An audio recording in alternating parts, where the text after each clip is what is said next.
Ladies and gentlemen, please welcome back VentureBeat's Director of Marketing, Stuart Rogers. Hey, hey. How are we doing? Is everyone suitably fed and watered? Woo, we got a woo. That's somebody who's had coffee over there, ladies and gentlemen. So, first session, it's going to be an awesome session, I can tell you that for nothing. I would like to welcome to the stage Jason Rubin, head of worldwide studios for Oculus VR, and he's going to be interviewed by Geoff Keighley, founder of the Game Awards. Please give them a warm welcome.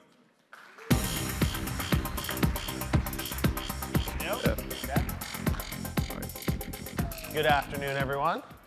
Oh, wow, how do we, so I sit here? Probably there. All right, we'll be close. I won't All bite. right. Works well. Well, good afternoon, everyone. Hello to everyone here at GamesBeat, and hello to all of you watching live on Twitch. I'm excited to be here to interview a good friend of mine, Jason Rubin, who is at Oculus now, which is a company everyone's talking about and buzzing about, but Jason has had a long history in the video game business. I think I first played his games back when they were making them for the 3DO and Way of the Warrior, which I still have a T-shirt for Way of the Warrior. That was almost 10 years into game making, so. Exactly, I know. Nothing good before that. I was too young before. I was like 13 then or something. But so Jason has a long history in games, making games, well known for founding Naughty Dog, which is one of the best game development studios in the world right now, and is working on Uncharted 4. But he left that all behind, did a lot of other interesting things, sort of in and out of gaming and entertainment. But then you came back to games for Oculus. Once a developer, always a developer, I think, right? Well, and so let's talk about, you and I over the years have always talked about, what was going to take you to sort of get back into games. You had ideas for games you wanted to make, you didn't make. After you left Naughty Dog, you left, you put a great succession plan in place. That studio is on fire.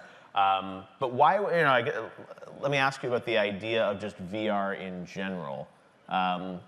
What was the moment for you at being this game maker that had worked for so many years on games? Do you remember the moment when you sort of first put on VR? Were you an instant believer in it? Absolutely.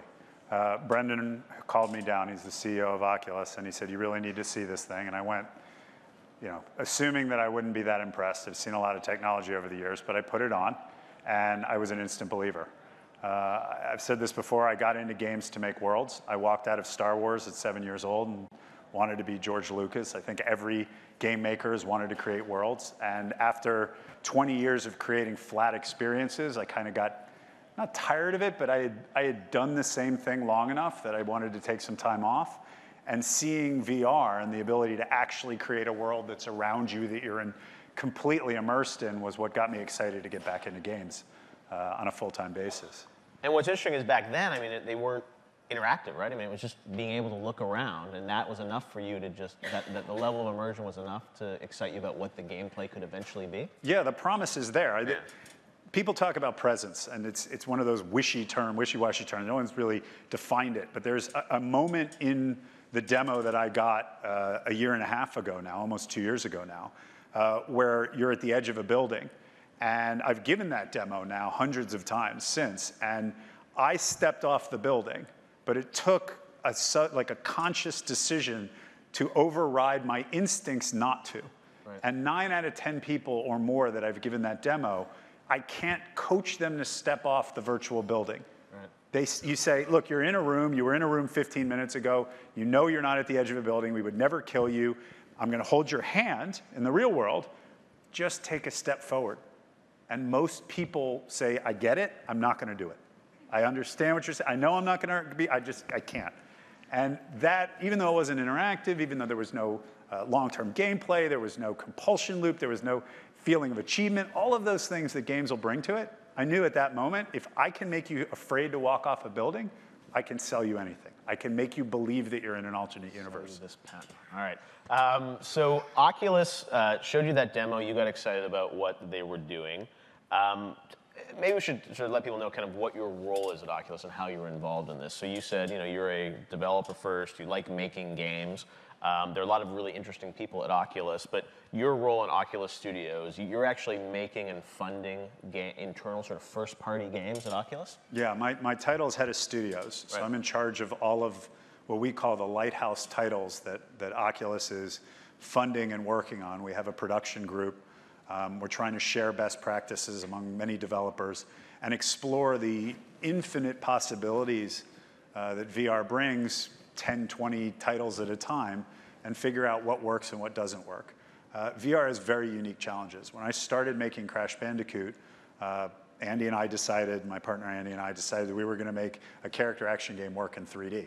And most people don't realize how big a challenge that was. It hadn't really been done up until that point, and a lot of what Mario and Donkey Kong Country and Sonic relied on in terms of precision jumping and everything else just doesn't translate into 3D. You can't judge the distance, especially because it was 2D 3D. It wasn't actually stereo. It was just polygons that were rendered in 3D. And it took us a year of R&D to get to the point where we created Crash. And a lot of what we did was determined by the hardware we were dealing with. So for example, Crash is mostly an in and out game, whereas our competitor, Miyamoto-san, who of course, legendary game designer, created a game where you run around much more freely. The reason for that difference is very simple. He decided he wanted an analog stick and released the first analog stick. We were stuck with the old school digital pad. PlayStation launched with digital. We had in and out, left and right, because that's what we were given. This challenge reminds me a lot of that, amplified. Everything you do, you can't rely on what you've learned in the past in game making. Everything has to be discovered anew. For the first time, you have the ability to make someone feel uncomfortable in VR. And that's much bandied about as if it will be somehow a barrier to VR. It's actually not a barrier. It is a challenge, to be sure, but there are so many things you can do outside of that realm, outside of the space at which you feel uncomfortable, that it's really a question of filling that space and then moving in around the edges and figuring out, how do we make a character action game in 3D? How do we move that character action game into VR? Very similar. So I got that feeling that I hadn't had since Crash Bandicoot of discovering the new. And that made it really exciting for me and worthwhile doing. And I get to work on many projects as opposed to a single one. As a developer, I'm a producer, so I get to dip my head in and out and work on many projects. And it's amazing seeing the little tiny inventions that someone comes up with. Sniper rifles don't work well in VR, because imagine your vision suddenly is 10x magnified. You wouldn't be able to walk. High voltage, working on a game called Damage Core, solved that problem and did it in a way that doesn't make you uncomfortable. So they've solved that, right? And we're moving into all these little areas that people say, you can't do that kind of game. We'll figure it out. They'll be different, to be sure, but we'll figure out how to get there. So how much of your stuff right now is experimental, sort of trial and error, sort of experiments versus actual products that you want to ship and bring to market? Most of what we're doing is products. Yeah. Michael Abrash gave a speech at Connect about the future of VR, and he was saying how far we have to go and how each challenge, from inner ear to eye to smell, all of these things about VR, they each have their own challenges, and we don't know how long it's going to take, and we're working towards it, and it's this long journey. I live in the opposite world. Yeah. I go to a developer and I say, you want to do a sports game? I want to do a sports game. Here's your budget. Here's your timeline. We don't know how the hell this is going to work, but I want football, basketball, baseball, and hockey. Go. And then we have to backfill into that. And amazingly, we've been able to do that. We have we've shown hockey. We've shown on the screen football. It's amazing. I mean, you're a quarterback. You get it. You pass the ball, and then you become the receiver and actually catch the ball. So it's very, very much centered around making products, getting to products. So I think, for a lot of people here that may be in development or thinking of companies in VR, I mean, we see an explosion of sort of investment in, VR. But I think a lot of people are wondering about, what is the addressable market going to be? It's like, Oculus can obviously afford to sort of forward invest into some of these games and not necessarily think about the P&L right off the get-go for software. But when you think of the sort of go-to-market strategy for games and developers, a lot of people are jumping in right now. But, I mean, do you think, does the math work in terms of how many people have to work on these games, for how long, for how many headsets are going to be out there a year or two from now? I thought that the challenge in my job when I started was going to be convincing developers to make this leap. Yeah. And basically, I've kind of gone at it in two ways. The first way is to say, remember when touch games first came out and people said, that's never going to work. How many people are going to want to play on phones? And a lot of the industry just kind of ignored it. But a few developers, for whatever reason those specific developers had, decided to jump in at a time when nobody knew if there was a business there. And some of them became Rovio. Yeah. Some of them were early enough that they had that hit that became massive. And there was a lot of trial and error. at Rovio, a lot of failed games before they hit Angry Birds. What they learned gave them the ability to get there, and we're now in the multiple generations of learning and getting ahead. This is the single largest learning curve I've ever seen in games, and I've been in the business. Naughty Dog celebrated its 30th anniversary last year, so I've been in at least 30 years in the game industry. Single largest challenge. It is also, it feels like an inevitability to everybody that uses it. So if you believe this is inevitable, and if you believe that this is a hard challenge, getting in early and failing a few times, perhaps financially failing a little bit, struggling, making sure you make ends meet, is the best way to give yourself a shot at the next gold rush in the industry, because the gold rush is not there anymore in mobile, at least from my perspective. It's very, very hard to get there. So that's one way, and you know, people have been very accepting of that concept. The second way that I've won hearts and minds is putting them in VR. And the minute you do that, they want to do it. And the most important indication of the success of VR to me has been the fact that every single developer that I have signed at Oculus has asked me to do a second title and is either signed or is pitching to do second titles. Right. And many developers, some of them quite large, well-known developers, have said, listen, we're winding down our other contracts over time, we're all in on VR. Not a single developer that I've worked with has said, after this game, I think I'm going to go back to doing something else. Right. It is incredibly compelling. And if all the developers we're working with buy in, it's going to create the content that brings the audience. So are you going to get into VR? Are we going to have a Jason Rubin game? I'm very happy doing what I'm doing right now. I consider all of them my children, but I raise them from afar. I don't know. Who knows?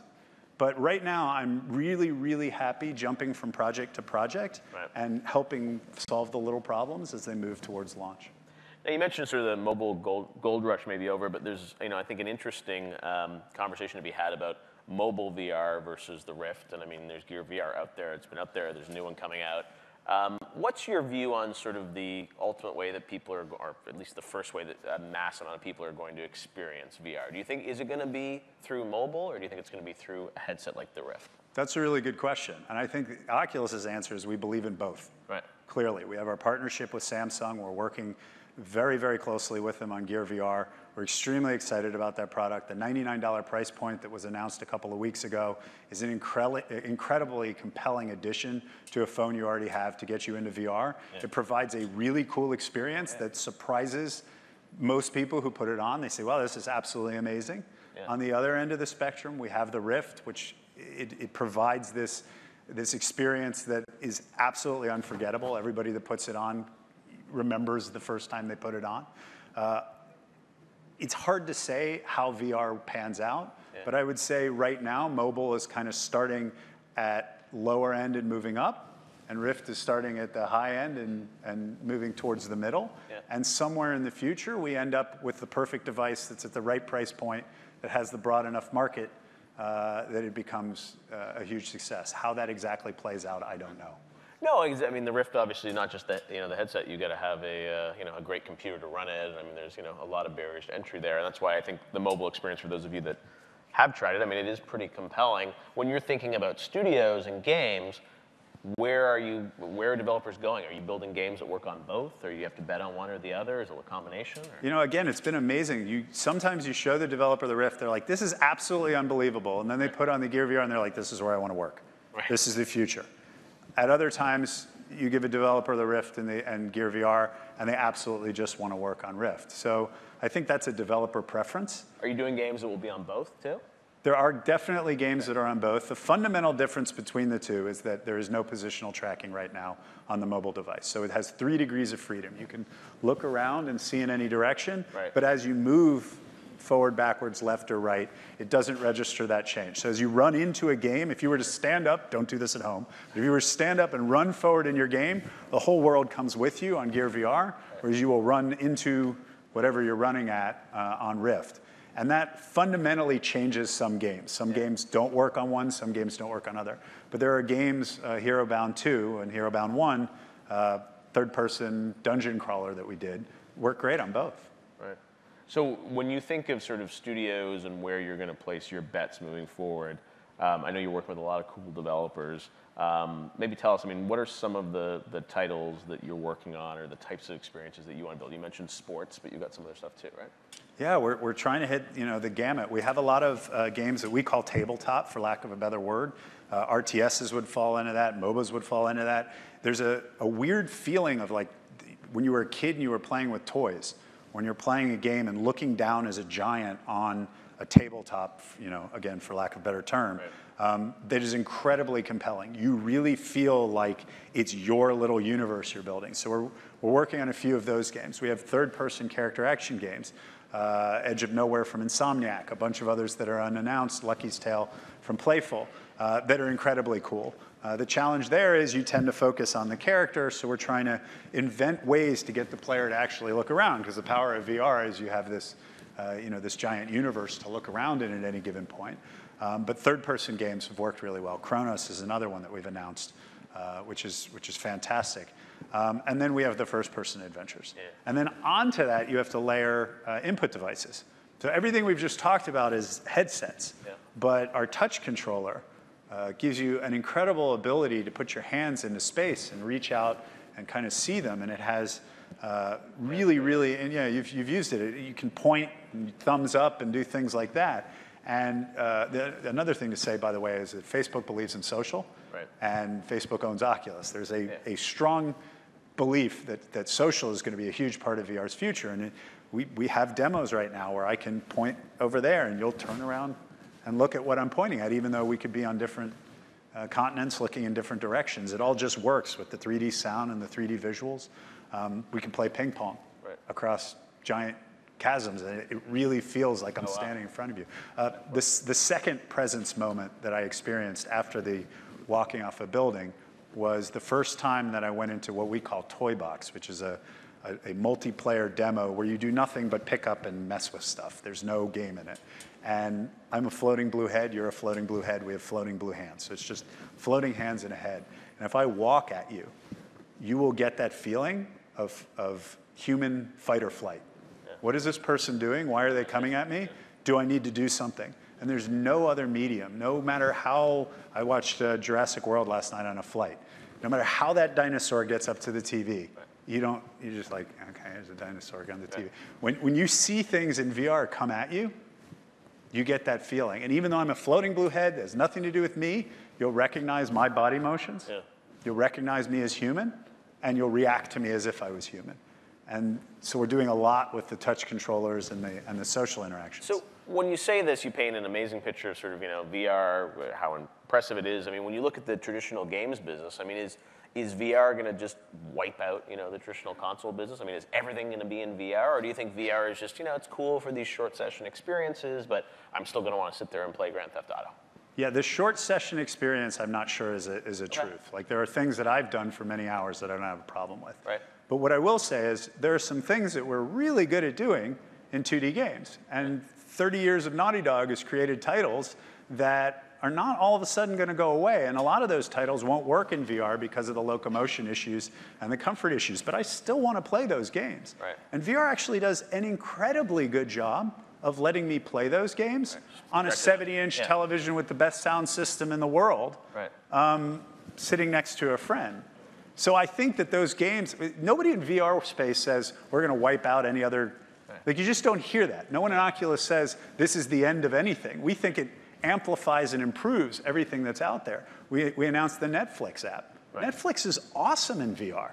It's a gigantic screen that most people can't afford to have in their house. And on a plane, it's a with Wi-Fi, but if you download the movies, which is also a possibility, it's a great way to zone out and be in first class. But so you do think, those traditional 2D games will still exist, but you think everyone will be sort of viewing it through, they won't be watching it on television, they'll be viewing it. Maybe not everyone, but I have a 2.5-year-old daughter. I happen to love the Grand Theft Auto franchise. Right. I can play it right in front of her if I have a headset on. When I was going to college, I was stone cold broke. We were 3 people sharing a tiny little TV. I can put on an Oculus headset, plug it into my laptop, and I'm sitting in an amazing room watching television.